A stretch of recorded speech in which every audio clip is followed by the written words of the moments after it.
fraudsters are very agile, very adaptive, and they're using AI to perpetrate their schemes.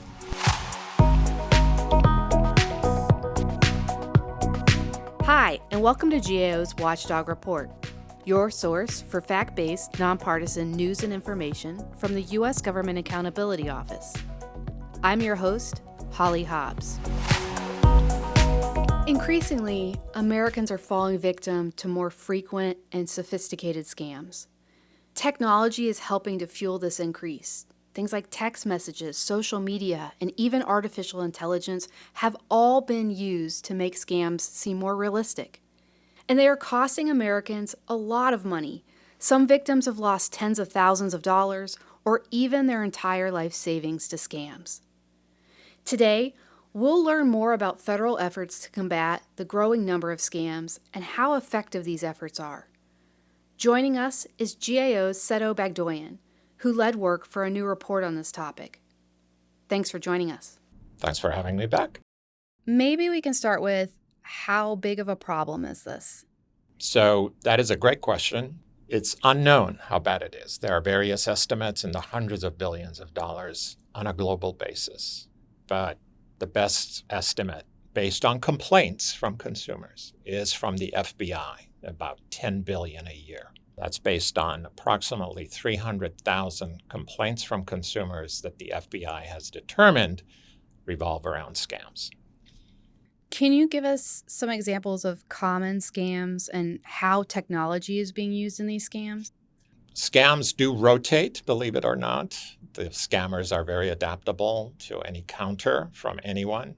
So you have romance scams, grandparent scams, investment scams, all kinds of derivatives. Those are kind of principal technology service, sign up, I'll fix your computer for you, those kinds of things. AI, of course, is big. Impersonation, you look at, that's grandma on the phone, it's, yeah, okay. And that, oh my gosh, that's my grandson. I have to help him out in a foreign country. ID theft, those kinds of things are big. What's being done to educate consumers about these scams? So we looked at 13 agencies, federal agencies, and every one of them has an education component to their response to scams. So basically trying to make people comfortable with reporting scams, trying to show them how to avoid them in the first place, just kind of consumer protection, self-protection. Now, in terms of other activities, they don't investigate much. The amounts may be too small. There isn't much information based on the complaint. If there is a pattern and there's kind of a class action look to it, if you will, then FBI, FTC, CFPB, Treasury at times will coordinate on a transactional basis and have a big time investigation. That's where you get the headlines of, a bunch of scammers from India having been taken down, or Bulgaria, the Nigerian princes, if you will, or South Florida. So how effective are these efforts and strategies, do we know? No, we don't, because nobody really measures effectiveness. They put it out there. They expect consumers to educate themselves, but there is no correlation, if you will. Like, we put out all these materials, this many people hit on those materials, and then we can show that scams declined based on reported incidents. You had mentioned that agencies are kind of reliant on people reporting scams. Do we think that there's underreporting? Yes, significant. And do we know why? It's basically the shame aspect, human nature. They're ashamed to report that they were taken, like they bailed out their grandchild who was a fake. It was an AI fake. So that is a huge driver. And some researchers have estimated reporting at only 5%. The most we've seen is about 20%, which still leaves you with 80% underreporting. And the agencies, because they respond to reported scams, consumer complaints, they think they have everything, where they could be missing a whole bunch of other things that is not being reported. One of the things we did for our report, which is not too typical of GAO reports, is we went and submitted some undercover complaints. Can you tell us a little bit about that and what it told us?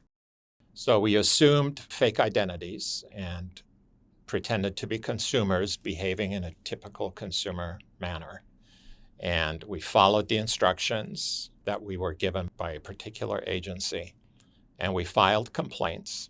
And of those who did respond, the standard response was to direct us to their online education materials, which varyingly are decent to pretty good to not terribly helpful, as you can expect. I think you said there's 13 federal agencies. They've got their own education campaigns. They've got their own enforcement activities. Is there a collaborative effort or a government-wide strategy leading any of this? There is no government-wide strategy. Collaboration, coordination is transactional. It's ad hoc, if you will. There's nothing systematic. There are some entities that appear to be quasi-official, but again, they're very targeted, very specific.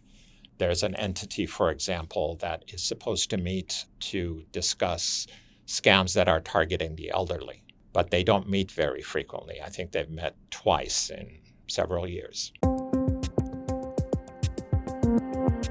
So Seto just told us that federal agencies are taking action against the increasing number of scams impacting Americans, but they don't know how effective their efforts are, nor is there a government-wide strategy to guide these efforts.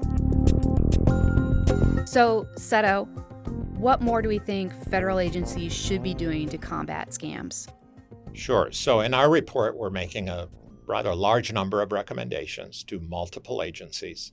Principle is to direct the FBI to coordinate the government-wide strategy that I mentioned earlier. That is paramount. That is your roadmap on how to address this problem effectively. As part of that, you have to figure out how bad the problem is. Collect data from the consumer complaints, analyze them in a different manner from which we've seen, figure out what the schemes are, whether they move around, whether they're common at certain periods of time, whether they target demographics, age groups, those kinds of things. So those are the key ingredients. Figure out what the problem is that your strategy is going to tackle. Not have a strategy first and then figure out what the problem is. And last question, what's the bottom line of this report? Bottom line is that consumer scams are likely a significant global problem. Right now at the federal level, there is no government-wide approach to respond to that. What is in place is fragmented and generally ineffective. Nobody knows whether any of what they're doing has any impact. And we're dealing with a genre of fraudsters who are very agile, very adaptive, very sophisticated, and they're using AI to maximum benefit to perpetrate their schemes. That was GAO's Seto Bagdoyan talking to us about consumer scams and federal efforts to protect against them. Thanks for your time. Thank you. And thank you for listening to the Watchdog Report. To hear more podcasts, subscribe to us on Apple Podcasts, Spotify, or wherever you listen. And make sure to leave a rating and review to let others know about the work we're doing. For more from the Congressional Watchdog, the U.S. Government Accountability Office, visit us at gao.gov.